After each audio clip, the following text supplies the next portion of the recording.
नमस्कार विद्यार्थी मित्रांनो, स्वागत आहे तुमचं SK मॅथ्स या यूट्यूब चॅनलवर.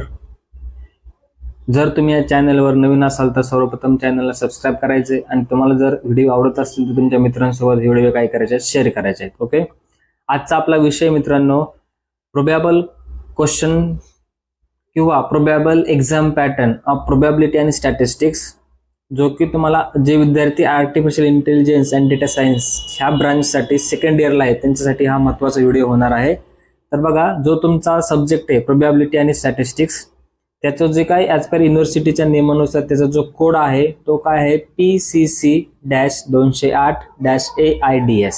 ओके, असा हा तुमचा 2024 पॅटर्नवाल्या स्टुडंटसाठीचा हा सब्जेक्ट आहे.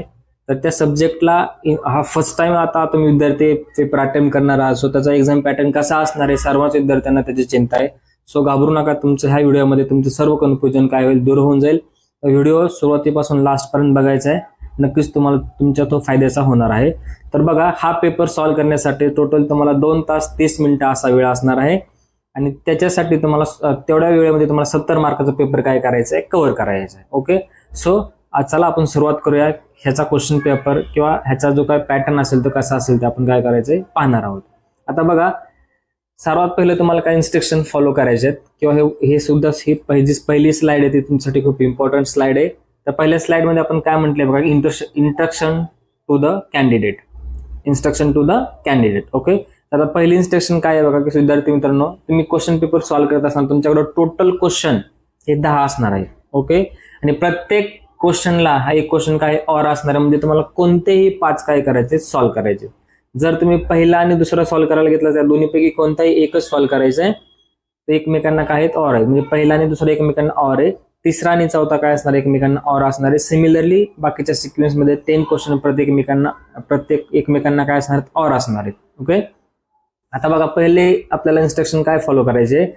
Net diagram must be draw when ever necessary. जर तुम्हाला कुठं डायग्राम काढायचे असेल तर ती काय करायचे, तुम्ही काढू शकता. ते तुम्हाला काढणं बंधनकारक असेल. जर तुम्ही डायग्राम काढली आणि त्याला जर मार्क असतील तर तुम्ही डायग्राम काढली नसेल तर तुम्हाला त्याची मार्क्स मिळणार नाहीत. ओके, शक्यतो प्रोबॅबिलिटी आणि स्टॅटिस्टिक्स मध्ये नेमन पिअर्सन लेमा सोडला तर तुम्हाला कुठं डायग्राम काढायची गरज पडत नाहीये. पण एक सांगतो तुम्हाला की एक इन्स्ट्रक्शन असू शकतं.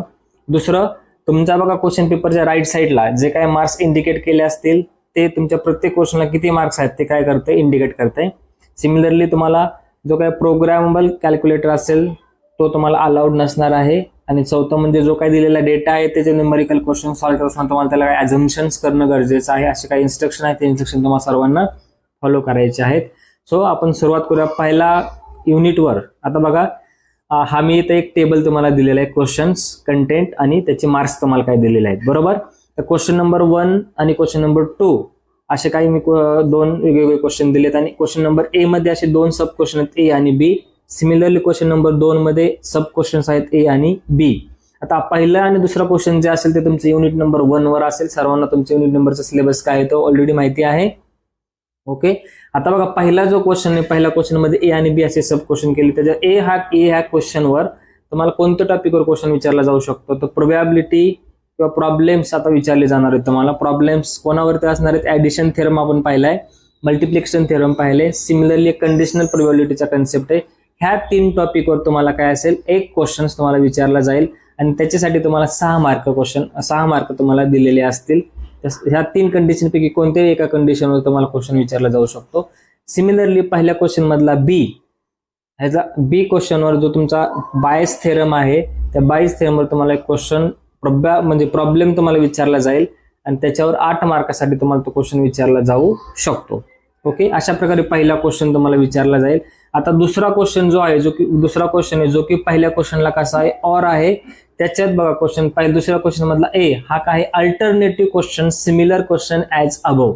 बघा, क्वेश्चन नंबर 1 ए जो काय आहे त्याला अल्टर असणार आहे. Question number 2 B. Question number A मध्ये आपण काय बघितलं होतं, ऍडिशन थेरम, मल्टिप्लिकेशन थेरम किंवा कंडिशनल प्रोबॅबिलिटी. समजा क्वेश्चन नंबर 1 ए मध्ये जर ऍडिशन थेरमवर क्वेश्चन पडला तर तुम्हाला क्वेश्चन नंबर 2 मध्ये कंडिशनल प्रोबॅबिलिटी किंवा मल्टिप्लिकेशन थेरमवर क्वेश्चन विचारला जाऊ शकतो. सो अशा प्रकारे तुम्हाला कोणताही कन्सेप्ट काय करायचा आहे त्याच्या किंवा ह्या क्वेश्चन कसे मी तुम्हाला इथे डिझाईन केले त्या प्रकारे तुम्हाला काय करायचं, अभ्यास तुमचा करायचा आहे.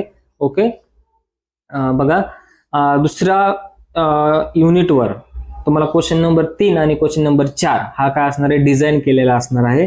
सो दुसरं युनिट आपलं काय आहे, इंट्रोडक्शन टू स्टॅटिस्टिक्स असं आपलं युनिट आहे. तर त्याच्यामध्ये क्वेश्चन नंबर 3 ए मध्ये तुम्हाला असा क्वेश्चन विचारला जाऊ शकतो की एक्सप्लेन टाइप्स ऑफ सॅम्पलिंग, किंवा पॅरामीटर अँड स्टॅटिस्टिक्स ह्याच्यावर तुम्हाला काही क्वेश्चन विचारला जाऊ शकतो, किंवा सॅम्पलिंग मेथड्स आपल्या काय विथ रिप्लेसमेंट आणि विदाउट रिप्लेसमेंट त्याच्या रिलेटेड जे काही प्रॉब्लेम्स आहेत ते तुम्हाला काय करलं झालं ते विचारलं जाऊ शकतो. शक्यतो ह्या टॉपिकवर तुम्हाला प्रॉब्लेम विचारला जाणार नाही. ह्या टॉपिकवर तुम्हाला थेरॉटिकल क्वेश्चनच विचारला जाईल, जो की 8 मार्कासाठी असेल. जसं की तुम्हाला क्वेश्चन असा असू शकतो, what is sampling, explain in types of sampling methods. हा क्वेश्चन तुम्हाला विचारला जाऊ शकतो. नोट डाऊन करा, मी काही क्वेश्चन तुम्हाला सांगतो शुअरली तुम्हाला क्वेश्चन येणार आहेत मित्रांनो, जेणेकरून तुम्ही त्याचं चांगल्या प्रकारे त्याचे उत्तर्स लिहू शकता. आतापासून त्याची तयारी केली तर तुम्हाला त्याचा फायदा होऊन जाईल. ओके, बघा दुसरा क्वेश्चन नंबर 3 मधला क्वेश्चन नंबर बी हा काय आहे, तर problems on mean, mode, median for discrete और कंटिन्युअस फ्रिक्वेन्सी डिस्ट्रीब्युशन. आपण बघा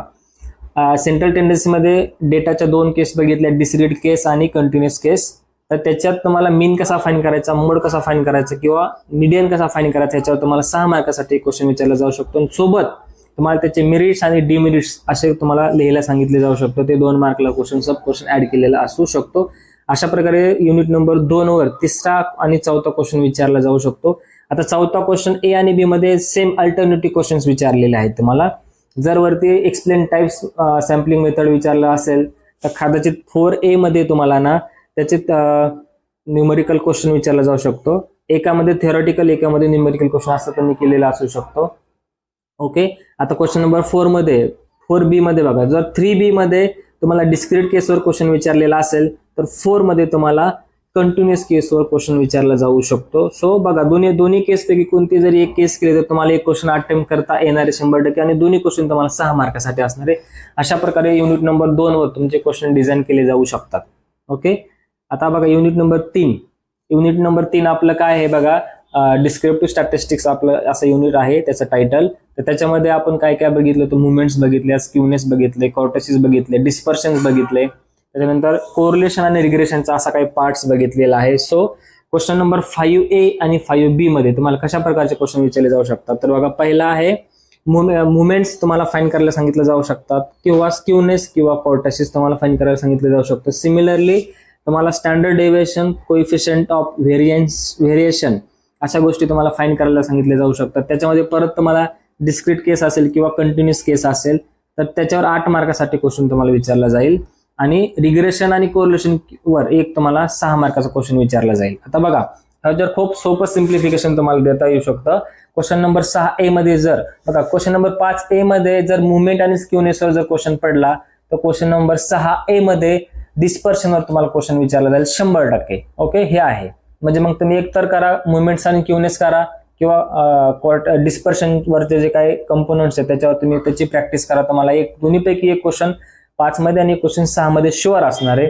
सिमिलरली क्वेश्चन नंबर 5B मध्ये कार्ल पियर्सन कोइफिशियंट, कोरिलेशन आणि लाईन ऑफ रिग्रेशन आहे. जर क्वेश्चन नंबर 5B मध्ये कोरिलेशनवर क्वेश्चन विचारला तर क्वेश्चन नंबर 6B मध्ये तुम्हाला लाईन ऑफ रिग्रेशनवर क्वेश्चन 100% विचारणार आहे. सो दोन्हीपैकी कोणतं एक प्रिपेअर करा. अशा प्रकारे तुमचं तिसरं युनिट काय होईल, परफेक्ट होऊन जाईल. ओके, आणि खूप सोपे क्वेश्चन असतात मित्रांनो. जर तुम्हाला काही अडचण असेल तर तुम्हाला कोणत्या प्रॉब्लेमचं सोल्युशन असेल तर तुम्ही कमेंटमध्ये PS असं टाईप करा, तुम्हाला त्याचं सोल्युशन किंवा जे काही मी आतापर्यंत क्वेश्चन्स लिहिले आहेत त्याच्या तुम्हाला नोट्स मिळून जातील. ओके, आता नेक्स्ट युनिट आहे तुमचं 4थं, जे की प्रोबॅबिलिटी डिस्ट्रीब्युशन आणि रँडम व्हेरिएबल असा तुमचा युनिट आहे. त्याचं टायटल आहे ते. त्याच्यामध्ये आपण डिस्क्रीट रँडम व्हेरिएबल म्हणजे काय, कंटिन्युअस रँडम व्हेरिएबल म्हणजे काय, त्याचा एक्सपेक्टेशन कसं फाइंड करायचा, त्यांचा व्हेरियन्स कसा फाइंड करायचा. त्याच्यानंतर काही स्पेशल आपले डिस्ट्रीब्युशन्स आहेत, जसं की बायनॉमियल असेल, पॉइसन असेल, नॉर्मल असेल, याच्यावर आपण काय केले डिस्कस केलेले आहेत. तर त्याच्यावर तुम्हाला पण क्वेश्चन विचारले जाऊ शकतात. तर बघा 7A, 7B, 8A आणि 8B वर कसे क्वेश्चन्स तुमचे डिझाईन केलेले असू शकतात. तर बघा तुम्हाला 7A मध्ये एक तर तुम्हाला डिस्क्रीट किंवा कंटिन्युअस रँडम व्हेरिएबल त्याचं क्वेश्चन विचारलं जाऊ शकतं की त्याचे एक्सपेक्टेशन फाइंड करा, त्याचा व्हेरियन्स फाइंड करा किंवा त्यांचं स्टँडर्ड डेव्हिएशन फाइंड करा. याच्यावर तुम्हाला 8 मार्कासाठीचा क्वेश्चन विचारला जाऊ शकतो. आणि 7B मध्ये तुम्हाला बायनॉमियल, पॉइसन किंवा नॉर्मल किंवा काय स्कोअर डिस्ट्रीब्युशनवर तुम्हाला एक न्यूमेरिकल क्वेश्चन्स तुम्हाला विचारला जाईल.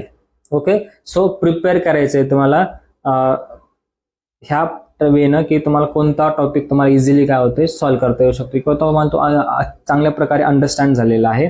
तर 8A आणि 8B मध्ये 8A आणि 8B मध्ये वरच्या समजा जर 7 नंबर ए मध्ये तुम्हाला डिस्क्रीटवर क्वेश्चन विचारले असेल, डिस्क्रीट रँडमवर, तर तुम्हाला 8A मध्ये कंटिन्युअस रँडमवर क्वेश्चन, कंटिन्युअस रँडम व्हेरिएबल बद्दल तुम्हाला 100% क्वेश्चन विचारलेला असेल. मग त्याचा अल्टरनेटिव्ह एकीकडे डिस्क्रीट असेल तर दुसरीकडे काय असणार आहे, कंटिन्युअस असणार आहे. सिमिलरली क्वेश्चन नंबर 7B मध्ये तुम्हाला जर बायनॉमियल आणि पॉइसनवर जर क्वेश्चन विचारलेला असेल तर तुम्हाला 8 मध्ये नॉर्मलवर किंवा काय स्क्वेअरवर क्वेश्चन विचारला जाऊ शकतो. सो याच्यातले कोणतेही तुम्ही 2 डिस्ट्रीब्युशन परफेक्ट करा, तुमचा एक क्वेश्चन काय होणार आहे, सहज 6 मार्कासाठी काय होणार आहे, सॉल्व्ह होणार आहे. ओके, हे झालं तुमचं 4थं युनिट. आता बघा जे तुमचं 5वं युनिट आहे जे की स्टॅटिस्टिकल हायपोथेसिस आणि स्टॅटिस्टिकल इन्फरन्स असं त्याचं नाव आहे. त्याच्यावर तुम्हाला क्वेश्चन कशा प्रकारे विचारले जाऊ शकतात. तर बघा इथे मी बऱ्यापैकी तुमचे टॉपिक ऍड केलेले आहेत. आता मी तुम्हाला सजेस्ट करेल की बघा तुम्ही क्वेश्चन नंबर 10 जर सॉल्व्ह करायला गेलात तर एकदम सिंपल 10 क्वेश्चन असतो. Definition of critical region, type 1 error, type 2 error, power of the test, confidence interval आणि लेवल ऑफ द सिग्निफिकन्स. ह्याच्यापैकी ह्या सर्वचे सर्व डेफिनेशन आहेत मित्रांनो. ह्या सर्वचे सर्व डेफिनेशन तुम्हाला कोणत्याही 4 डेफिनेशन तुम्हाला 100% विचारणार. आणि ह्या 6 जर डेफिनेशन जर तुम्ही केल्या, इथे 6 पण त्याच्यात तुम्हाला कोणत्याही 4च विचारतील. जर तुम्ही 6 डेफिनेशन जर केल्या तर तुमचे 8 मार्क फिक्स आहेत मित्रांनो, 100% येतात. आणि त्याच्यातला जो आर क्वेश्चन बघा, ऑरचा आहे 10 नंबर बीचा जो क्वेश्चन आहे, state and prove Neyman Pearson fundamental lemma, असा सुद्धा तुम्हाला क्वेश्चन असतो 6 मार्कासाठी. सो मी तुम्हाला सजेस्ट करेन की 10वा क्वेश्चन तुम्ही जर केला तर तुम्हाला 9व्या क्वेश्चनकडे बघायची सुद्धा गरज लागणार नाही. सो एकदम सोपा आहे, याच्यामध्ये तुम्ही सहज 14 मार्क घेऊ शकता. अशा प्रकारे तुमचा एक 70 मार्काचा पेपर डिझाईन केला जाऊ शकतो. किंवा येथे एक सूचना तुम्ही लक्षात ठेवा की आता बघा मी प्रत्येक क्वेश्चन मध्ये 2-2 सब क्वेश्चन घेतले आहेत. तर त्याचा पर्याय दुसरा एक असा असू शकतो तुमच्यासाठी मित्रांनो की प्रत्येक क्वेश्चन मध्ये 3-3 बीट असतील आणि जे तुमचं 8 आणि 6 मार्क मी तुम्हाला इथे सांगितलेलं आहे त्याचे मार्क स्प्लिट केले जाऊ शकतात 5-5-4.